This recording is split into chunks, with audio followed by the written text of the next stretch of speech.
Insta ప్రియుడితో కలిసి భర్తపై భార్య హత్యాయత్నం కలకలం రేపింది. నిద్రిస్తున్న భర్తపై అర్ధరాత్రి కత్తితో అటాక్ చేసింది. దాడిలో భర్త కాళ్ళు, చేతులు, చెవికి తీవ్ర గాయాలయ్యాయి. వారి నుంచి తప్పించుకొని రక్షించండి అంటూ పరుగులు తీసి ప్రాణాలు దక్కించుకున్నాడు భర్త. మహబూబాబాద్ జిల్లా గడ్డిగూడెం గ్రామంలో ఈ ఘటన చోటు చేసుకుంది. ప్రసాద్, రష్మితకు 6 ఏళ్ల క్రితం వివాహం జరిగింది. వీరికి ఓ కొడుకు కూడా ఉన్నాడు. కొద్ది రోజుల క్రితం రష్మితకు ఇన్స్టాగ్రామ్లో అనిల్ అనే యువకుడితో పరిచయం ఏర్పడింది. వివాహేతర సంబంధానికి దారితీసింది పరిచయం. ఈ క్రమంలో భర్త ప్రసాద్ను చంపాలని భార్య స్కెచ్ వేసింది. అర్ధరాత్రి ప్రియుడికి ఫోన్ చేసి రప్పించింది భార్య. భర్తను భార్య అదింపట్టగా దాడికి యత్నించాడు ప్రియుడు. గాయాలతో ప్రసాద్ కేకలు వేస్తూ బయటకు పరుగులు తీశాడు.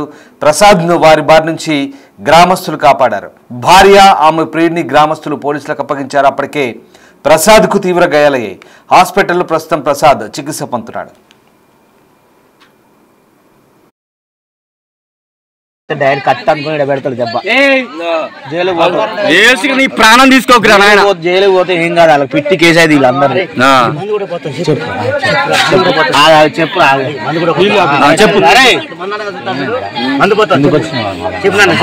ఎవరైనా రమ్మన్నారా అరే చెప్పురా, మంచి లాభిస్తా కానీ చెప్పురా ఏమని చెప్పు చెప్పు మంచి ఫోన్ చేసి ఫోన్ చేసి నీకేమో ఫోన్ చేసి వాళ్ళని చంపన్నారా లేదా నీకు అని ఉందా?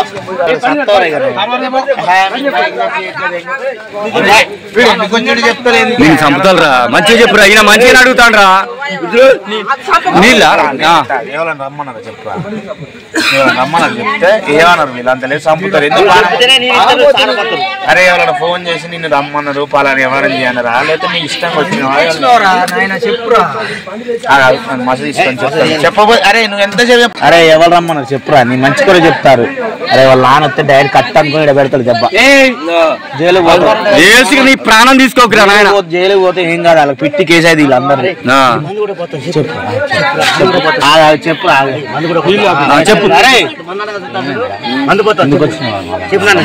ఎవరైనా రమ్మన్నారా అరే చెప్పురా, మంచి లాభిస్తా కానీ చెప్పురా ఏమని చెప్పు చెప్పు మంచి ఫోన్ చేసి ఫోన్ చేసి నీకేమో ఫోన్ చేసి వాళ్ళని చంపన్నారా లేదా నీకు అని ఉందా?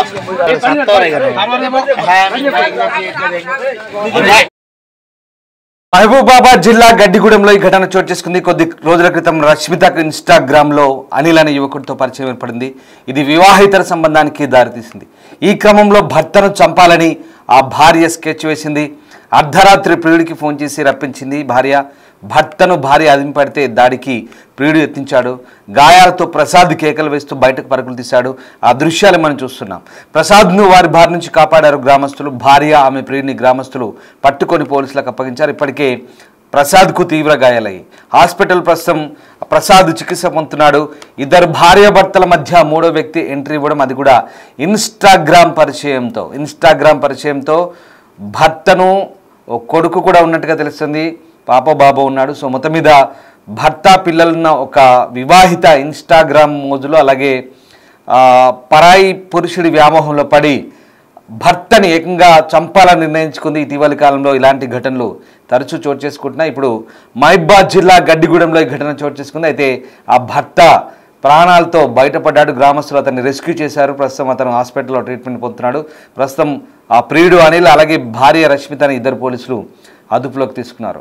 గడ్డిగూడెంలో ఏం జరిగింది, ఈ ఘటనకు సంబంధించి పూర్తి సమాచారాన్ని మా ప్రతినిధి యశ్వంత్ అందిస్తారు. 7 అడుగుల బంధం చివరిసారిగా కడసారిగా ఉంటుందని ఎంతో నమ్మకంతో 3 ముళ్ళ బంధం వేశారు. కానీ తన కట్టుకున్న భార్య కడతెర్సని కూడా ఎవరు కూడా కలలో ఊహించారు. ఇలాంటి సంఘటన మహబూబాబాద్ జిల్లా రెడ్యాల గ్రామ శివారు గడ్డిగూడెం గ్రామంలో చోటు చేసుకుంది. కట్టుకున్న భార్య అర్ధరాత్రి 12 గంటల సమయంలో హత్య చేసేందుకు కూడా కుట్ర పన్నింది. అసలు ఏం జరిగింది, భార్య చంపడానికి గల కారణాలు ఏంటి, భర్త ఉన్నాడు అడిగి తెలుసుకుందాం. చెప్పండి, అసలు మీ భార్య ఎందుకు చంపుదాం అనుకున్నది, ఎవరితో కలిసి చంపుదాం అనుకున్నది?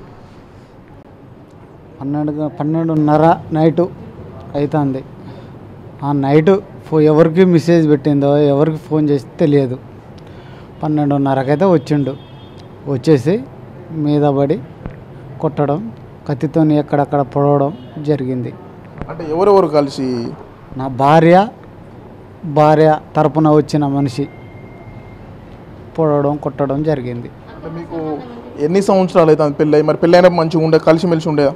పెళ్ళైనాక మంచిగానే ఉన్నాం. 1 year అవుతుంది ఇట్లా చికాకులు. అంటే మరి ఎందుకు కారణం? మరి ఆ వచ్చిన వ్యక్తి ఎవరు? ఎందుకు చంపడానికి ప్రయత్నం చేసిళ్ళు? ఎందుకు అనుకుంటాను? ఎందుకు అంటే ఇక వాళ్ళకు నేను మధ్యలో ఉంటే వాళ్ళకు అడ్డు లేకుండా ఉంటుంది అనేసి నన్ను చంపడం కొరకు వచ్చారు. ప్లాన్ వేసి వచ్చి సమాధానం వచ్చారు. అంటే ఇంతకుముందు ఏమైనా అనుమానాలు కానీ ఆ వ్యక్తికి సంబంధం కానీ అసలు అలాంటివి మనకేం తెలియదు. ఏదేమున్నా అటు సైడ్గా ఉండేదేమో తెలియదు. అంటే ఇప్పుడు నీకు ఏం కావాలి? మరి ఇప్పుడు నీకు ఫోన్ చేసి రమ్మని చెప్పింది. మొత్తానికి కట్టుకున్న భార్య చంపేందుకు ప్రయత్నం చేసింది. ఒక అక్రమ సంబంధంతో వ్యవహరించింది. నైట్ 12 గంటల రాత్రి ఓ వ్యక్తి కత్తితో దాడి చేస్తుండగా భార్య అదిమి పట్టింది. అరుపులు కేకులు వేయడంతో చుట్టుపక్కల ఉన్న వారంతా కూడా వచ్చి అతన్ని కాపాడి ప్రస్తుతం ట్రీట్మెంట్ అందిస్తున్నారు. అమ్మ చెప్పు, మీ ఏమవుతుంది? ఆయన కొడుకైతే రాత్రి 12 గంటలకు వచ్చిండు. వాడు వచ్చి ఇక కాలపడు, ఆయన కాలపడు, పెళ్ళం దొరకబట్టుడు, మెడకాయ 2 చేతులతోటి.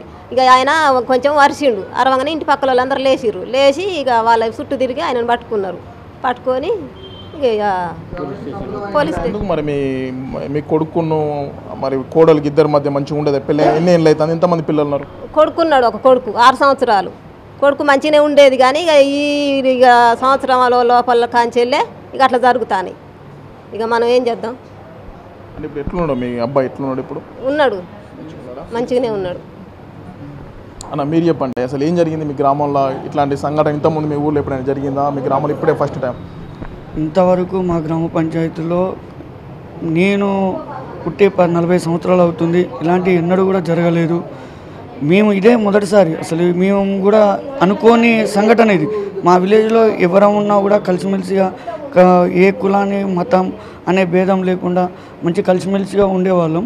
ఈ సంఘటన చూసిన తర్వాత మాకు ఆందోళనగా భయంగా జరగడం జరిగింది. అయితే నైటు అమ్మాయి ఊరికి వెళ్ళింది. యాక్చువల్గా నిన్న మధ్యాహ్నమే ఊరికి వెళ్ళింది. మా బాబు ఏం చేసిందంటే నాటు అంటే మన మిరపనారు కోసమని వేరే ఊరికి వెళ్ళి మిరపనారు తీసుకొని వచ్చి రేపు పొద్దుగాల నారు పెట్టుకుందాం అని చెప్పేసి భార్యతో చెప్తే, నువ్వు పోయొచ్చే లోపల నేను ఊరికి పోయేస్తే మన ఇద్దరం కలిసి చెప్పేసి పకడ్బందీగా ఒక ప్లాన్ ప్రకారం అబ్బాయిని నమ్మించి మోసం చేయడం జరిగింది. ఆ అబ్బాయికి ముందే మెసేజ్ల ద్వారా చెప్పి ఒక వాట్సాప్ క్రియేట్ చేసుకొని వాట్సాప్ ద్వారా, ఒక ఫేస్బుక్ ద్వారా, ఇన్స్టాగ్రామ్లో ఈ విధంగా పరిచయం ఏర్పాటు చేసుకొని ఆ అబ్బాయికి దగ్గరయ్యి మా అబ్బాయికి 1 సంవత్సరం నుండి నరకయాతన ఏర్పాటు చేయడం జరుగుతుంది. అబ్బాయి చిన్న అబ్బాయి కాబట్టి ఈ మావాడు కూడా చాలా ఆలోచింపజేసి, సరే ఫ్యామిలీ అన్నప్పుడు చిన్న మనస్పర్ధాలు వస్తాయి, దీన్ని మనం సర్దిద్దుకోపోదామని చెప్పేసి కూడా తల్లిదండ్రులతో ఉండే అబ్బాయి కూడా దూరం ఆ అమ్మాయి చెప్పినట్టుగానే నడుచుకుంటూ వెళ్ళిన తర్వాత ఇదే అదును ఆలోచించి ఆమె ఏం చేసిందంటే, తక్షణమే ఈయన ఉంటే నాకు అడ్డు తొలగిపోతే నేను అక్రమ సంబంధం పెట్టుకున్న అతనితోటి నేను మనస్ఫూర్తిగా ఉండగలుగుతా అని చెప్పేసి మా అబ్బాయిపై తీవ్రమైన దాడి, పెద్ద ఆలోచనతోటి తీవ్రంగా ఆలోచించి వీళ్ళు ఆలోచించింది కూడా 1-2 రోజులు కాదు, గత 5-6 నెలల కానుంచి అబ్బాయి మీద ఒక కథనం ప్రకారం వీళ్ళు మైండ్ ఎట్లా అంటే దుష్యం సినిమాలో చేసినటువంటి మైండ్ ప్రకారం చేసి అబ్బాయిని కడతీర్చాలని నైటు 12-1 ప్రాంతంలో అబ్బాయి మీద దాడి చేయడం జరిగింది. దీన్ని అబ్బాయి ఊరేసరికి మేము చుట్టుపక్కల ఉన్న వాళ్ళం ఎమ్మటే స్పందించి మా పిల్లగాళ్ళు ఎమ్మటే అబ్బాయిని పట్టుకోవడం, అమ్మాయి కూడా అప్పటిదాకా కూడా ఏం తెలియనట్టుగానే యాక్టింగ్ చేసి పొడిచినటువంటి కత్తిని కూడా దాసి ఆ అబ్బాయి షర్టును కూడా దాసి బీరో కింద పెట్టినాక తెల్లారి మేము ఆ అమ్మాయిని అడిగితే అప్పుడు చెప్తుంది మొత్తం స్టోరీ ఏంటి, అసలు ఏం కథ అంటే, ఇగో నాకు ఈ అబ్బాయి అంటే ఇష్టం, నేను అతనితోటే పోదాం అనుకున్నా, అతనే నన్ను బాగా బలవంతం చేసిండు, నేను కంపల్సరీ పోవాల్సి వచ్చింది, అందుకోసమే దాడి చేసినామని చెప్పి ఈ విధంగా అబ్బాయి మీద అటాక్ చేయడం జరిగింది. దానికి కట్టుకున్న భార్య కేవలం ఇన్స్టాగ్రామ్లో సంవత్సరం క్రితం ఏర్పడిన బంధుత్వానికి ప్రియారిటీ ఎక్కువగా ప్రేమ చూపడం పట్ల కట్టుకున్న భర్తనే చంపేందుకు కూడా కుట్ర పన్నడం ఇటు మహబూబాబాద్ జిల్లాలో కలకలం రేపుతుంది.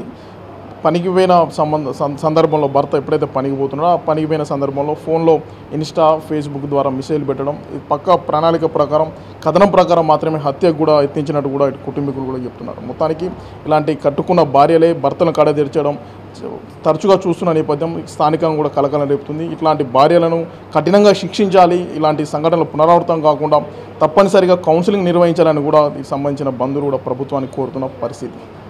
వీడియో జర్నలిస్ట్ వీరేందర్తో యశ్వంత్, బిగ్ టీవీ, మహబూబాబాద్.